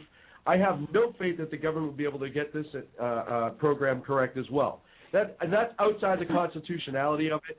That's just a mere like, hey, you know what? You guys could dick up a free lunch. You've already proven it. You screw our poor veterans. Yeah. What makes you? It's going to become a humongous bureaucracy in this country. It's going to cost us way more than it should. And like everything else, once the government gets their hands on it, it gets screwed up. So does that answer your question, Lori? Kind of. It doesn't really answer why we all, as human beings, individuals, allow that these individuals who come back, who let us do our life every day, and they come back and can't get a job and can't have a home over their head. That doesn't answer my question, no. They can't get the job because the economy is bad for some of them. I agree there should be more services. The VA, there's a lot of private groups that do everything in their power to help the veterans, even more so than the VA does. I agree that the veterans should be treated like gold in this country. I come from a family full of veterans. I am not one myself. I think that's the case. So I feel for that gal down in L.A. I wish we should and we need to do more for them. But I say because she just put a face on it. She's not the only one. There are over 67,000 veterans in your country. I agree with you. Homeless. I agree with you. I'm not arguing with you. There are saving some our butts every day. They should be able to have. There should be something set up, like there is in Canada for senior citizens. I understand what you mean, but there's people they choose not to take advantage of it. And I would agree there should be something set up to allow them to assist them in getting on their feet. But we can't take care of them for a veteran who. Personally, I think if they go out and put their life on the line for us, they should be able to come back and live free. They should have houses to come to. Let the taxes go there. So 18 to 22 years old. So somebody who serves from when they're 18 to 22 years old, they serve 4 years, and at 22 years old, they should be able to live for free. Well, I mean, they shouldn't be on the street. They should not be on the street. Nobody should be on the street. They should be able to come home to an apartment, have time to get a job. You know what I mean? What about police and firefighters who risk their lives for 20, 30 years in a career? Should they be able to live for free also? Well, they don't live for free. They're getting paid. But it seems when they come out of the military and they come home and, it's like they never got an education or anything. Nobody will hire them. Over 67,000 of them are homeless. This is insane to me. We're agreeing with you that that's a travesty, and like I said, could be a program in place where they have somewhere to come to live for a period of time while they get back on their feet. I don't think it should. And a big part of that is like if you saw the lady, she was a trained Marine. She was trained to survive and whatever, and she, was over there saving our butts. She was 9 months when she came home without a place to live. That doesn't seem right to me. I agree with you. That's an atrocity, and we could sit here and agree with each other all night. And we also don't understand the full. Okay, so we agree on that. We agree on that, but with the caveat of we don't know her full information either. We don't know the circumstances she got out of the military. We don't know we don't know those other. But as a generalization, on the face, we absolutely agree with you. No, none of our veterans should come home and be out on the streets. There should be something in place to assist them in getting on their feet. And this money that we throw away these other places can be used better. And why is it that when any other country is in trouble, the United States is the first one to drop money, drop food from the air, help. But they have people in their own backyard that they're not dropping food to. I couldn't agree more. I agree. We're up against our last break, but thank you so much for calling, Laurie. It was great to talk to you, and I'm going to leave you. All right. Nice to talk to you guys. Thank you for listening. Thank you very much, Laurie, for our international audience in Canada, ladies and gentlemen. I'm interested.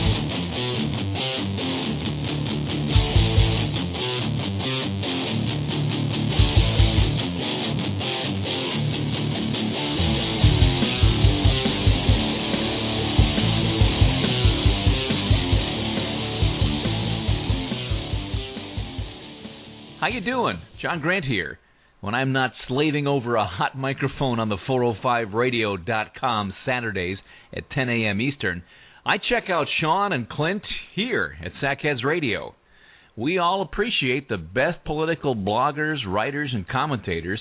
We either get them on our shows or we make fun of them, as it should be.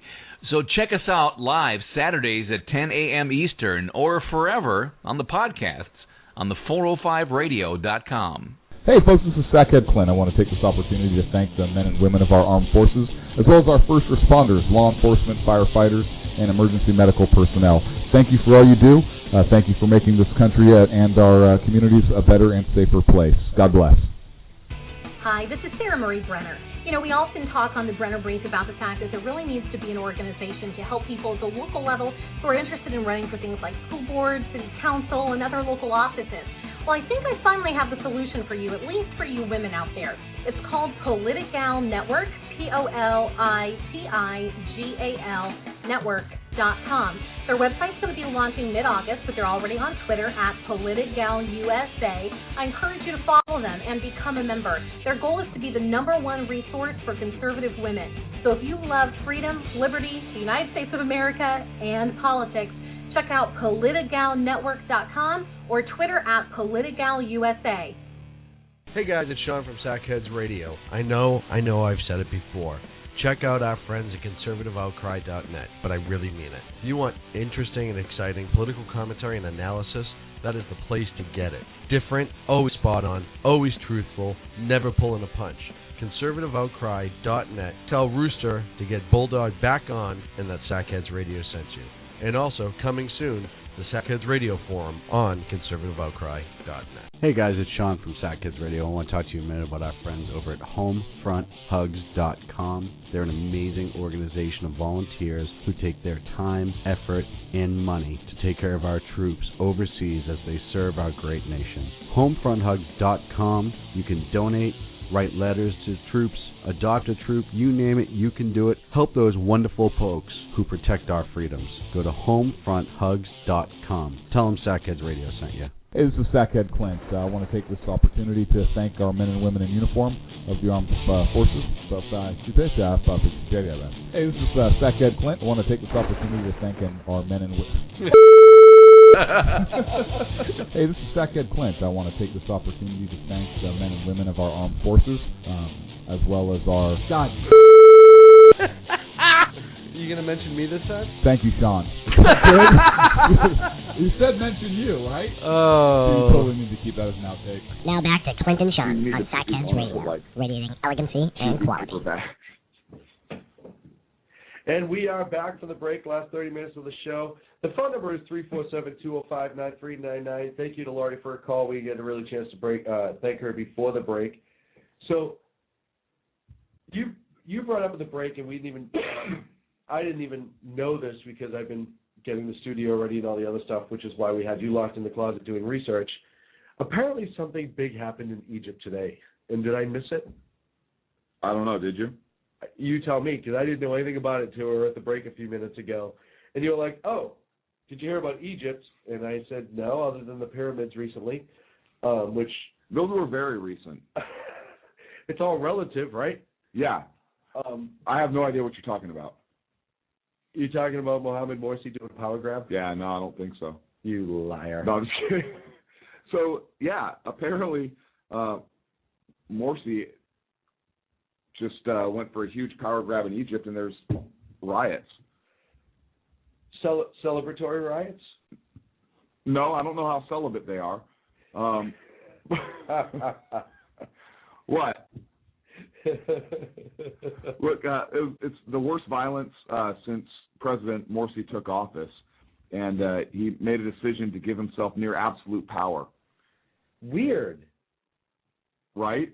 So violence erupted, Muslim Brotherhood stations were attacked, protests and so forth.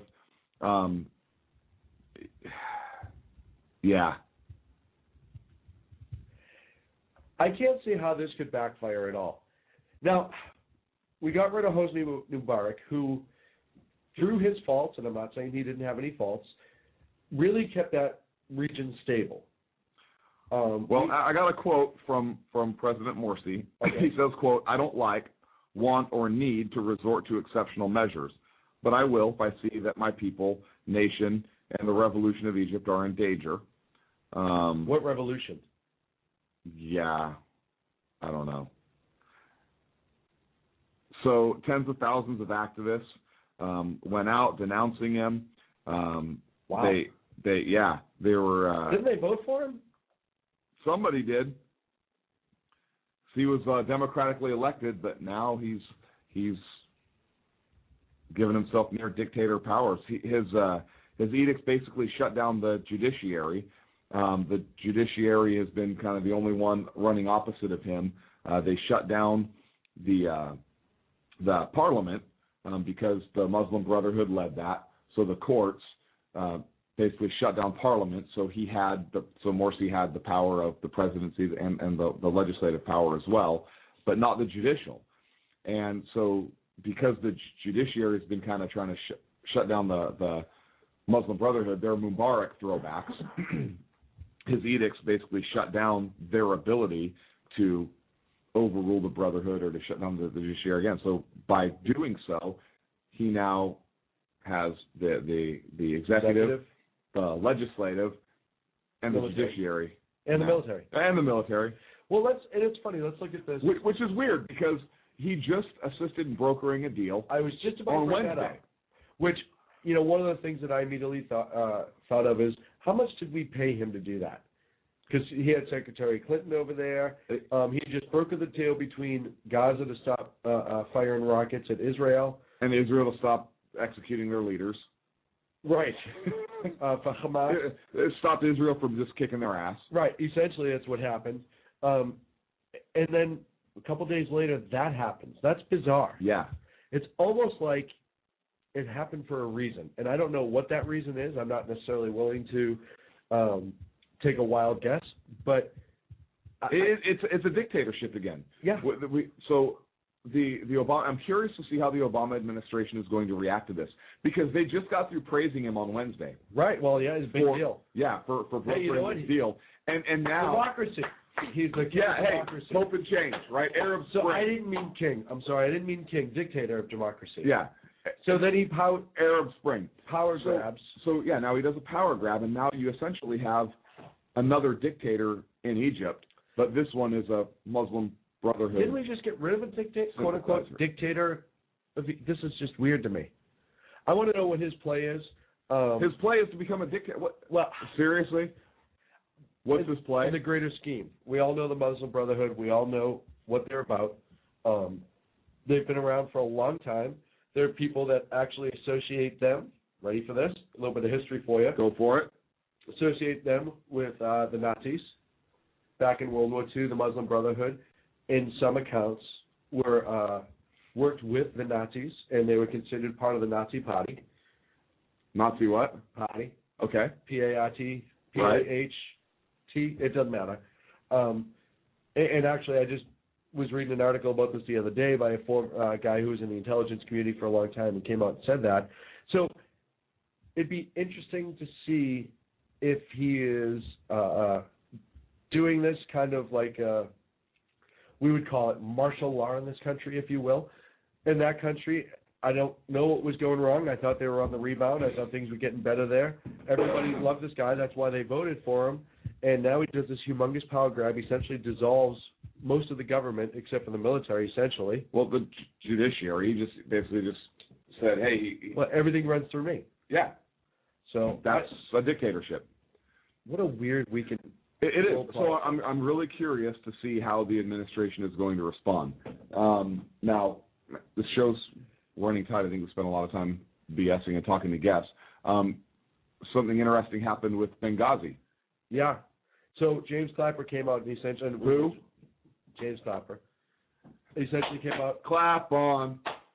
Is he that guy? Did he invent for inventing the clapper? Yes. Okay. Came out and took responsibility for the change in the talking points used by Susan Rice and the administration on Benghazi. The original ones put forth by then CIA Director David Petraeus. Now, what is his position? Huh? What is his position? Who? The clapper. James Clapper, he's the head of the International Intelligence Community. Essentially, he's the main intelligence guy where all the information goes to. So he's above General Petraeus? I don't know if above or adjacent would be the. I don't know how that. Is he like the executive branch? Yes. Oh, so he's an Obama appointee. I believe so. Interesting. So is it stand to reason that he would change those talking points without consulting with the president? I haven't seen a reason for it yet. He's just taken the bullet. What did he say specifically? That his department changed it. We'll know more. Did he say this in a congressional hearing? No. I believe it was in a press release. Like in a microphone? Yeah, but not a congressional one. Was it ours? Did we get the scoop on this? We did not get the scoop on this. How did we not get the scoop on this? Dude, I was getting the studio ready. If you didn't lock me in that closet. Maybe, just maybe, you could have figured out how to turn it. Where was Vern? Holiday week. Hello, give it to her off. All right. So, the Middle East with Egypt, and not to jump too far ahead, I wonder if they told Hamas in Gaza pretty much what was going to happen. You mean Hamas? Kind of, hey, you know what, in a minute I'm going to control everything in Egypt, so we'll open the borders to stop rocketing Israel. I wonder if they're going to start, I can almost guarantee, mark my words, they're going to start moving closer to Syria, friendship-wise, and Iran. Mark my words. In a year from now, at some point, we're going to. You're not saying anything that's some big, huge revelation. I would absolutely agree with that. And I think that's going to get worse before it gets better. Obviously, with Benghazi and the Clapper thing. What a great name. If he took the fall, if he fell on the sword, for no reason, that's all well and good. We got to have more hearings. We got to find out why it was changed, who ordered. He could say he ordered it. I want it under oath. I have a question for you. Okay. Do you think the Clapper is A, because he invented a really cool device, or B, it's a nickname from college, from a really wild night of partying? Neither. I think it was just his surname. I'm going to go with the crazy night of college partying. I think it's a nickname. I think if we send an investigative reporter on this, we're going to find that's not his find out he name at changed all. it to something Yeah, really listen, cool. He's in the intelligence business, so probably not who he says he is. Yeah, you never know. So I know. I'm just going to go by the name I used in college. It's really cool. It was way before Facebook, so I can get away with it. I want to get back to Egypt because it's intriguing me now. I'm the sorry, more I it's think late, about and it, I'm just really. I know you're starting to lose it, and I'm trying to keep you focused. I am, but that's a great name. Where do you see him going? Morsi with Egypt. Nowhere. I think he's going to stay in Egypt. All this power. Okay. All right. I didn't know if he was going to vacation. So now that that's out of the way, what do you think his plan for grabbing all this power is? Is it to become dictator? Well, okay. I believe that's not a smart ass answer. I believe he wants to be the dictator. He's got the Muslim Brotherhood now backing him. He's the Muslim Brotherhood guy. Right. He is now he got Mubarak out. Right. He's getting U.S. aid and so forth. He now comes in. He can look like a good guy. He brokers this deal, makes this huge power grab. There is nothing in his way to institute any policies he wants. He can run that country. He's got a pretty powerful military left over from Mubarak. I think it's pretty clear what it is. I think he wants to be the dictator. Right? It's not. I don't think it's anything more than that or less than that. I don't think it's really because he cares about his people and wants what's in their best interest. He doesn't want to bring democracy to the region. I think he used democracy and revolution as a tool to get into power and then seized that power. Somebody else did that. Who did that? Somebody else. World War II, 1930s. Who was it? You work on that. I'm going to make my point. Okay.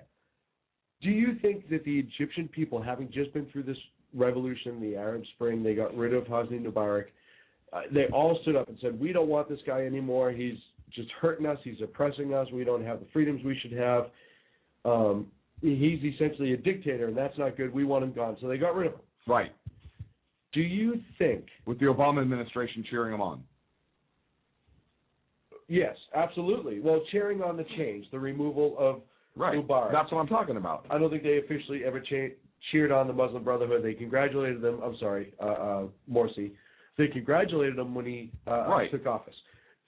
Do you think the people of Egypt will stand for this again, or will these riots continue if they can, because they're not completely oppressed via military and violence?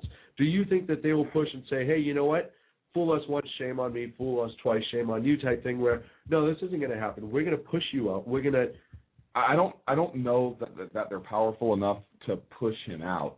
I think that what we will see is a gradual erosion of more and more of their rights until eventually they're back under the same oppression, just different ruler. Right. And I use this analogy. It's like the fascists and the communists.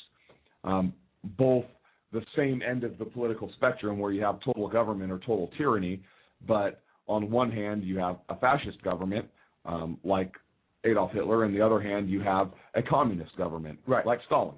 So it's not that it's left or right, it's that it's completely left, it's completely full government, but now you're talking up or down on a political spectrum. Right. It's on one side or the other, it's either fascism or communism. It's two different ends or two different opposites of the same end of the political spectrum, total government. So I think you'll see a gradual erosion of the people's rights and liberties to where next thing you know, they're going to wake up and realize that they're held under thumb again, just under Morsi instead of Mubarak. Okay, so I don't think right away he's gonna use this as he's gonna institute his big sweeping will. Does that make sense? No, I understand that. So my next question: will Morsi, in your opinion, learn from the mistakes that the Mubarak government didn't make? And because the Mubarak government, when this all started, when the protests really got going, depending on who you talk to, why they started his reasoning, he really kind of held the police and the military back. He let them grow and just let them have their... And a lot of people... Morsi's not going to let that happen. That was my next question. No way. Do you think that mistake, quote-unquote mistake, will be made a second time? No. Or and the other thing will is Morsi really start being oppressive? Will he really turn on the screws on the Depends. If people continue to rise up against him and he thinks that his power is threatened, I think he will become more violent a lot quicker than Mubarak did. Now, I don't think that some of the people in Egypt and through the Middle East, they wanted democracy and it was the whole Arab Spring thing, but a lot of that was pushed by the Muslim Brotherhood and by extremist groups, because Mubarak, even though he was a dictator and was oppressive to his people, he was a good ally of the United States, right, and kept that region very stable, and was not anti-Israel. So you don't have that in Morsi at all. Well, and that brings me to the next question in line that I had for this is, as far as regional destabilization, will it start to be which Muslim group in the Middle East starts fighting to be the most powerful and be in charge? Because right now I think you could arguably say Iran is probably the single strongest Muslim-run country, with Egypt a close second, because Egypt was in a lot of turmoil, and they had, the military was depleted after the election in a lot of ways, because a lot of military people said, hey, I'm not going to be a part of that. You know what I mean? Because people forget that there's a lot of other religions in Egypt outside the Muslim one. So do you feel that they're going to start building, and maybe with that ally of Iran of, hey, you know what, let us be the bad guy, you be the good guy for a little while? What do you see coming down the line as far as that? I don't know, because the Morsi administration is radical, very, as is obviously the Iranian.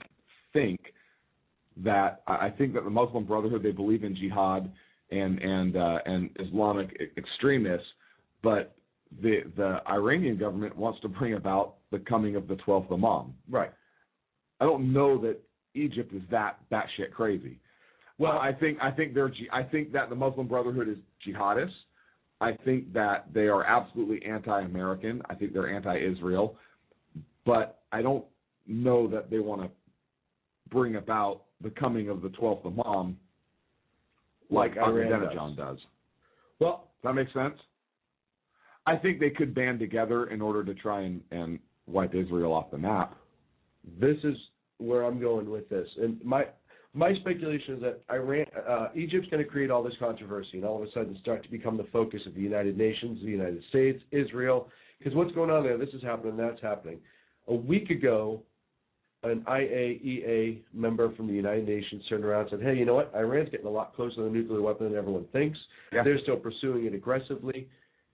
Is Egypt taking the attention away from Iran and say, hey, you know what? We'll be the bad guy in the region. Get that done.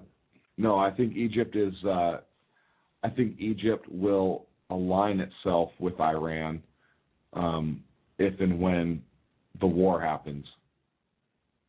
But you don't think that this is almost like it was almost no, because there's other work with Gaza. That means that they have, because there's other ways they could have gotten the attention off of Iran. Right, like he didn't need to do a huge power grab. I disagree. I think it's part of his overall plan, but I think the timing of it is, you know what? Hamas is not historically, even from other Muslim countries, easy to deal with. All of a sudden, he just shows up and says, hey, you know what? Listen to me. We'll work this out. Hey, you know what? I got us this this deal where we all stop shooting each other. Okay, and now Hamas just jumped on that, like, hey, yeah, you know what? We're with that guy. Something says to me that, because anyone who doesn't know, Hamas is a proxy for Iran. It's just Diet Iran. It's just an offshoot. Something says to me that there's coordination going on with Egypt and Iran. Call me crazy, but it's just too convenient that the IAEA in this just happened. So, but that region, there's always screwed up things. There's always screwed up things. Always. We talk about that all the time. And, you know, for the most part, we need to get out of it with the exception of, protection of Israel, because I believe we should protect Israel, but that's just me. Do you think that this is an intentional distraction to pull the attention away from Iran, who is under the microscope of the nuclear weapon aspect? I do not think this is just a distraction. Okay. No. I think this is a deliberate power grab. I don't think it's a power grab solely for the purpose of being a distraction. I think it's a power grab for the purposes of establishing another dictatorship with a Muslim Brotherhood candidate in office in Egypt. That's what I believe it to be. Now, it may have the side effect it may have the additional benefit of drawing criticism away. I think that Morsi was planning this all along. I think he knew he was going to do it. He may have gone and said, hey, guys, let's broker this peace deal because guess what I'm doing in 2 days. Right. He may have done that. I don't know. But I don't think that Israel and Hamas are fighting and he says, you know what, I'm just going to go ahead and do a power grab so I can broker this deal and then I'll get the heat off of you guys for a while. I don't think that was it at all. I think he planned this. I think there's a bigger picture that's going on here. So let me turn this around. Do you think that if Iran said, okay, hey, we're giving up our nuke program, do you think that he would have done this power grab, or do you think he would have did this anyway? I don't know. I don't think so. See, I think he would. I think. Look at the Muslim Brotherhood. And we see this a lot in the Middle East countries. Everyone wants to be the biggest, baddest kid in the block. But I think as time is progressing, you're going to see them in the Middle East, all the countries that hate us, hate Israel, start to be more aligned and have a bigger alliances. Because individually, they never get steam going, and I think they're starting to figure that out. And I think they're going to start coordinating more. They may maintain their individual countries, but you're going to see them starting to have more and more of an alliance. And I think this is the start of it, to be completely honest. I'm not disagreeing with you. I think you're going to see them align more and more also, but I think that Morsi was planning this power grab all along. I don't think he did this just because it's an opportunity, I'm going to take the heat off of somebody. That's not something you do to take the heat off somebody. It's something you plan for. Time will tell.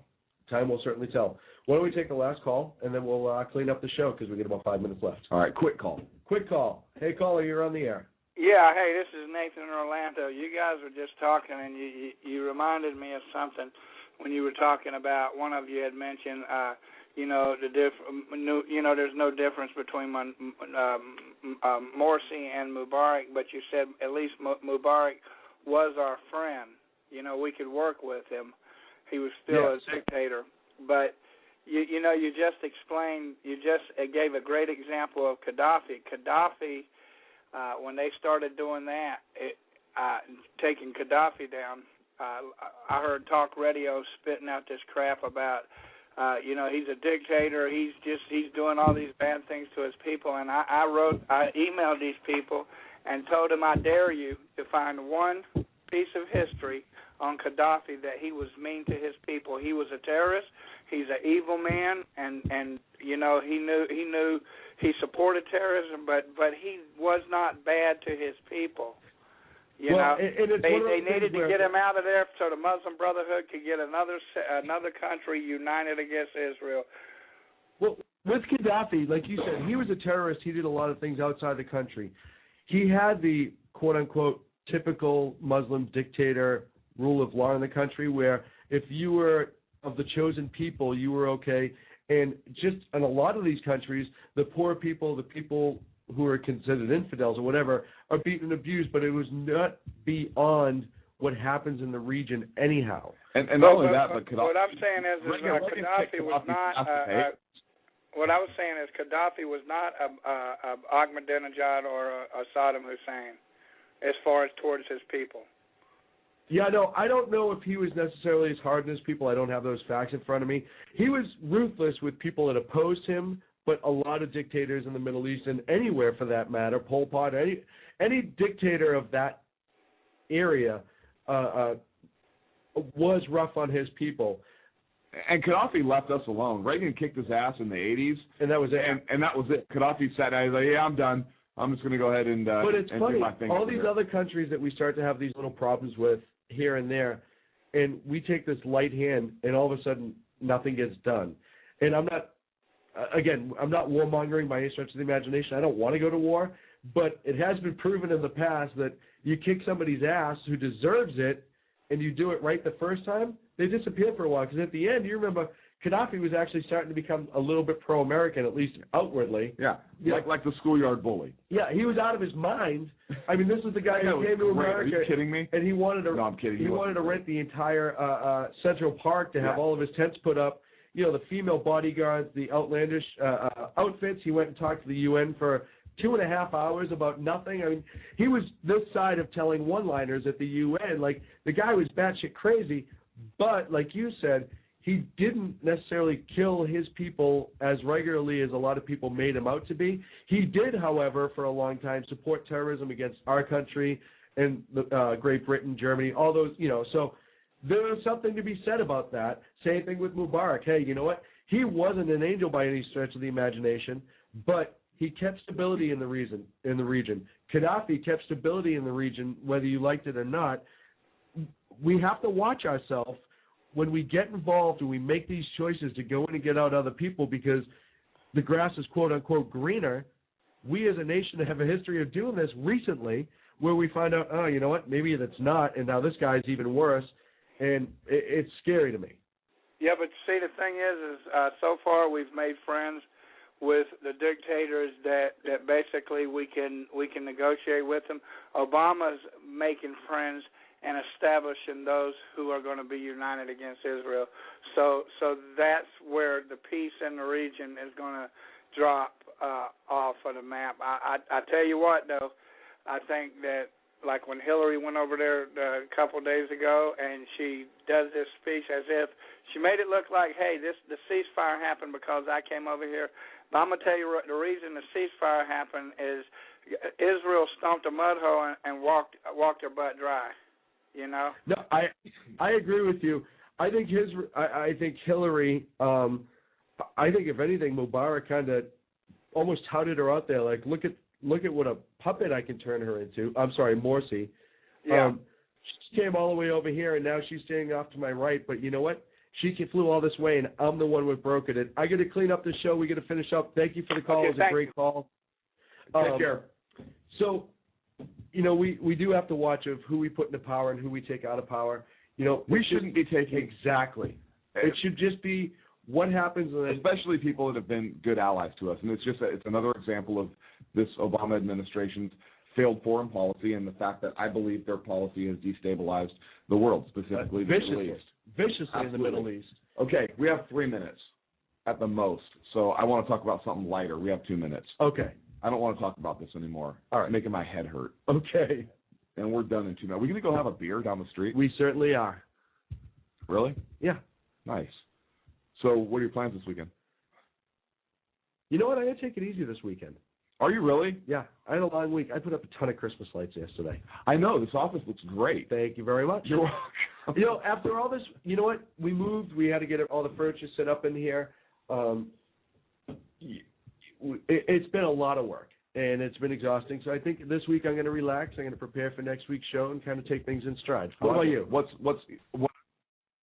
I'm going to do is I'm actually going to go through my garage and my personal possessions. First thing I'm going to do is get some basics that we need on that bookshelf right over there, reference materials. Yeah. Then I'm actually going to look for some good prints. I'm probably going to have to order them to put up in here. I'm thinking almost like the Cat in the Wire. It says "Hang in there, baby." No? No, okay. No. Like the old early 80s Budweiser commercials with the girls in bikinis. Spuds McKenzie? Yeah, and Spuds. No, I'm thinking like definitely like a framed copy of the Constitution. Absolutely. And I'm going to look into ordering our Sackhead Nation flag. Yeah.